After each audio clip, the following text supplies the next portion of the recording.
Hello, everyone, and greetings. Welcome to Faith in an Ever Changing World Encouragement and Hope. I'm Janet Harley, your host, and today is a little bit different. We're going to be talking about God stories of season two. In the filming of Vindication. And I have with me Venus Monique. And Venus is one of the lead detectives, Kris Tanner, on the series. And she's also founder of Personal Powerhouse. And Personal Powerhouse is a business that God gave her where she mentors young Christian women in the film industry and helps them build their dream careers while keeping their integrity. And it's a wonderful, wonderful program. Thank you, Venus, for obeying God and Mhm. and doing that. And Jarod O'Flaherty, Jarod is the director producer of Vindication, and he is the award-winning filmmaker behind the crime drama series, and it's faith-based crime drama series, and it's a hit series. And if you haven't seen it, please, I'll do some posting of where you can catch the Vindication series. They're actually filming season three right now, and but we are going to be talking about some God stories in season two, right after our short intro. Stay with us.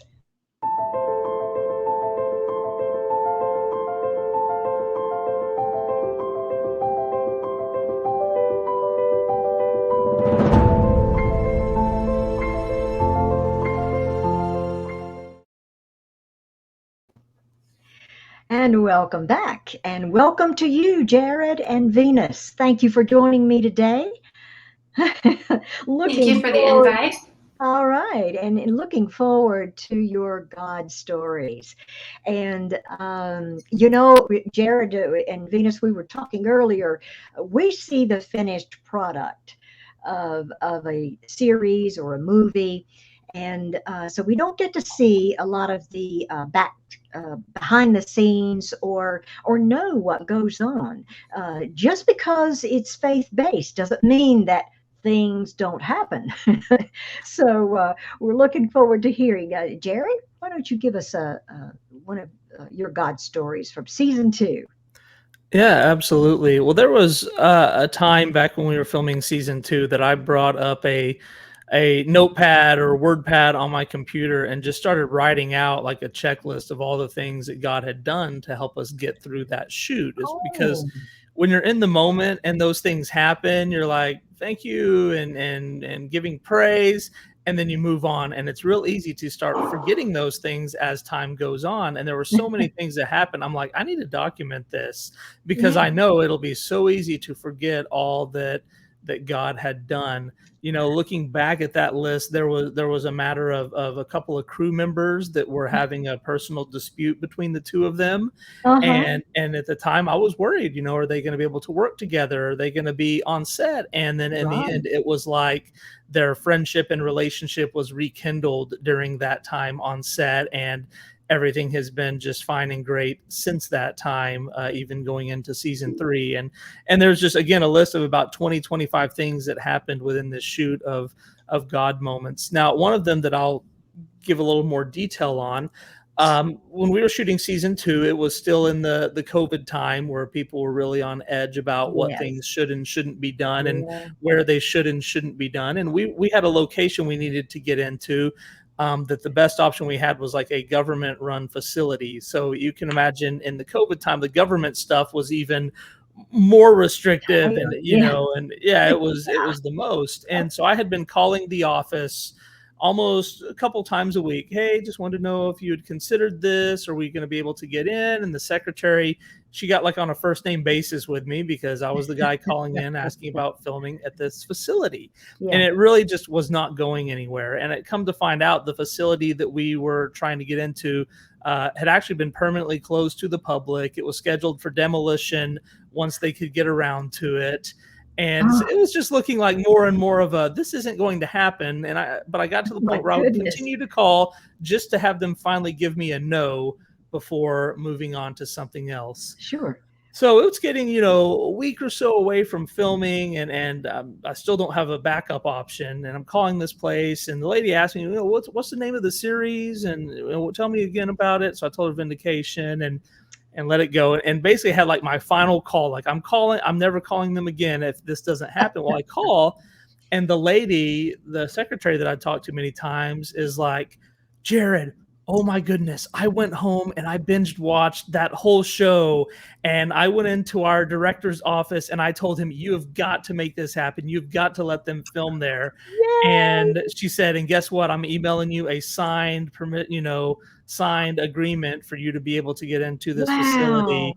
And a little funny addendum to that. So yeah, we got in and we got to film there, which was really unheard of at the time Yeah. to get in. And but when this lady went in and told her, the director signed it. Well, while we're there filming, one of my assistants or come running up to me. They have big eyes. They're like, Jarod, there's a lady here. She wants to talk to you. And I'm like, oh no, I'm always thinking, what's going to happen? Is somebody going to kick us out of here? And I see this lady come in, walking in, very dressed up. It looked like she was like maybe a city council member, maybe someone from the mayor's office. And I'm like, somebody just realized there's a bunch of people here that are not supposed to be here, Oh and dear. we're going to get in trouble. And the lady comes up and introduces herself. Well, it turns out it was that secretary who had gotten us into How about the that? location. And so I'm like, well, you're here. Do you want to throw on, we've got some extra wardrobe. And she ended up being in the scene that we were filming there Well, as a background extra. neat. Nice. That's great. Was that a day that I was there? It was not. It was the prison scenes where Doris Travis and Becky Travis were visiting each other and communicating in the prison. That's where it was. So the lady, the secretary who had gotten us in, she ends up being like one of the ministry workers that was visiting the prison to share the gospel with the inmates. I remember that scene. Yeah. Oh my goodness. How about that? That's amazing. God just works in amazing ways, doesn't he?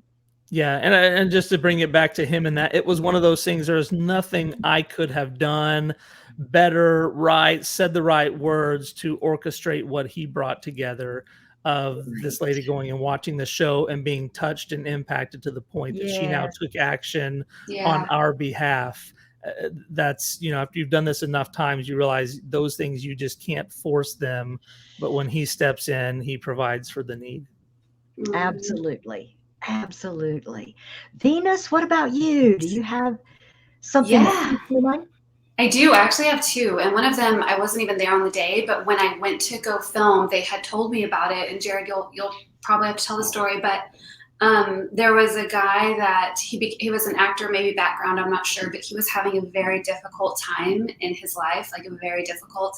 And when he got to set, I think, and Jarod, you can correct anything I say here, but I think he had felt so much peace, and he was sharing, his struggle with some people. And I want to say they prayed over him, completely turned his day around. But is that right, Jarod? Like, is that kind of the story? Yeah. He was there to be a background, like a police officer there on the scene. It was really, I think depression would be a nice way to classify it, but on the extreme level. And someone else who was there that day just helping out, I think he had brought a vehicle up there or had delivered a meal or something.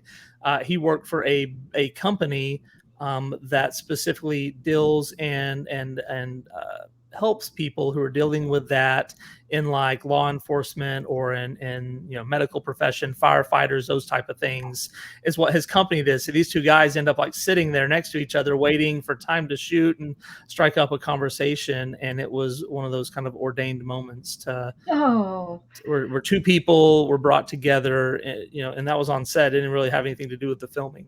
Yeah.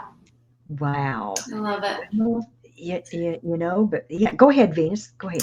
Yeah. So the second one was we were filming when Cameron and I don't know what we were filming. Anyway, we were in a building all together, and I just remember sitting there waiting for my scene to come up, and I was sitting in a room with Todd Terry, who's Detective Travis in Vindication, and then Corey Cannon, who's the co-producer, and we were just kind of talking about different things, getting beyond surface level conversation. And I was sharing with them my kind of current struggle that I was having at the time. And I just remember one of the guys saying, "Can we just pray for you right now?" And I was like, Yeah. So we just stopped and they prayed over me and we just stood there, and I'm just thinking, like, how amazing, one, that we live in a country where we can just do this anywhere and everywhere. But then two, to be surrounded by people who are going to lift you up to the Lord and just like cover you in prayer, like, instead of just saying they're going to pray for you later, like just doing it right then.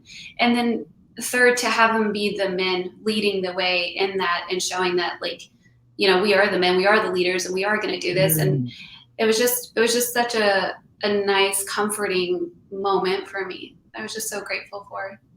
Oh, yes. And it's not only things that can happen in the filming process, but people's lives. Mm-hmm.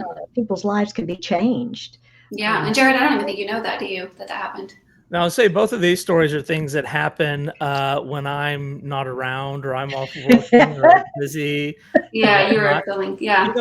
Venus, one story that you and I, because I remember you and me were in a room and a conversation struck up, and we both start texting each other in the middle of the room while other people were having the conversation. It was when one of our cast members started saying that in preparing for her role, it made her dig deeper into the Bible and what it meant, and what her character was saying, because she didn't understand it. And we were like, someone's in the room was like, well, what did you come to? She's like, well, I don't want to go to hell. So it was, and I'm like, is this happening? Do you remember this, Venus? Wow. And I like started texting you like, oh my goodness. And then what happens about that moment? All right, Jarod, we're ready to film in the other room. We've got 6 pages. We got to film in 2 hours. So I'm like, oh, wait. So. Oh my I love goodness. it. And there's another one on one of the episodes, one of the actors that came on had said that whenever she was shuttled to set, she wasn't a believer, or maybe she was questioning, I don't know. Anyway, the conversation she had with the driver on the way to set included God, and the conversation she had with another guy on set included God. And then when she and I were talking, and I was telling her about how I got my role in Vindication and all of that, she's like, this is the 3rd time that God has come up since I've been here, and I've only been here a day. And she was like, and I didn't get to finish my conversation with her because she had to go film, but she was just hungry to know more. And I was just like, oh my gosh, that's so exciting. Oh my goodness. Oh, God is in the midst. That's for sure. Oh my goodness. This is giving me chills just hearing these stories. And I'm sure that Jarod, you probably are not aware, maybe even of a lot of the stories, because you're so busy in the filmmaking process, of Vindication. I wish I could come on set sometime and sit in those side rooms and have those conversations that stick with you for months and years, instead of always being worried about getting the next shot. So that's very true. And can I say another one that just popped into mind? Like, I love there, and I just, Benji's awesome. He's our sound guy, and I just remember there being a day where he was just really digging in his Bible on set, and it just brought him to tears what he was reading. And then Mike, our sound engineer, sound guy, he went over to Benji, and they were just talking, and it was just like Benji is reading out of the Bible to Caleb, and it's just like this, all these guys again leading the way, and bringing your Bible to set and reading out, and it's not awkward for anyone, and it's just like, gosh, God, like, you are everywhere, and it's so amazing. I love it. Absolutely. Absolutely. I want to thank you all for sharing so many of these stories. And if I do want to say that I am a Vindy, and there is a Dave Ebert has created a group on Facebook called Vindy Nation. And so you can go to Face group and check out that, or Facebook, and go to that group and check it out. He will post things on there from time to time, especially when a new season is out, and for folks to see. And so we get to talk about some of the issues. Vindication does address a lot of issues in our world today, and that need to be addressed. And it's so well done. The acting is amazing. And so I encourage you to please check out Vindication. I've got all kinds of links for you to check out for Venus. And Jarod, I put Vindy Nation group link and also the vindicationseries.com so that people can check this out. Jarod, what would be something you would want people to know about Vindication? Oh, put me on the spot there, huh? Oh, I'm sorry. I How didn't mean many to put you on the spot. how many hours do we have? So Yes, I know. I know. Oh, let me you're say such a that. fan. Here's my elevator pitch on Vindication is that it's a faith-based crime drama series that tells real world stories, Yes. but in a world where God exists. Yes. And I'd also like to say that it's made by people that aren't coming from Hollywood or New York. So much of our entertainment comes out of those places where maybe their Yes. worldview is a little different than the other 48 states. And I Uh-huh. think people who maybe have grown tired of the type of entertainment that's fed to them over and over and over should give Vindication a try and just see what a different flavor Yes. is like coming from different people who don't have their roots in those two locations. Yes, absolutely. Absolutely. I've got a comment here. Brooklyn Whitmer. Wow, God is so good. Love that behind the scenes story. Thank you, Brooklyn, for watching today and for commenting. Appreciate that so much. And we will certainly have more on the Vindication series, especially as season 3 gets ready to come out. And so we're looking forward to that. I'm so ready for season 3. And but I appreciate you all, Jarod and Venus, being with me today and sharing those stories. That's exciting to see what God is doing and going to do. Thank you, Well, and thank Janet, you I all. want to. I gotta Yeah. say, I just want to say, Janet, we appreciate you too. Seeing people with your enthusiasm and energy Oh, for us going out and playing pretend, and making a oh, show. It certainly makes those long nights and days in the heat or in the cold or whatever worth it when we get oh. to see people on the other side who appreciate it and enjoy it. So thank you very much as well. Oh, Mhm. my Yes. honor, and you're welcome. And we need to pray for you all as well. So please keep them in prayer, cast and crew. Thank you again for watching, and thank you for watching on Creative Motion Network. I appreciate it so much. It's a great network to be on and a great family to be a part of. Have faith and look up, friends, where our help comes from. Bye. God bless.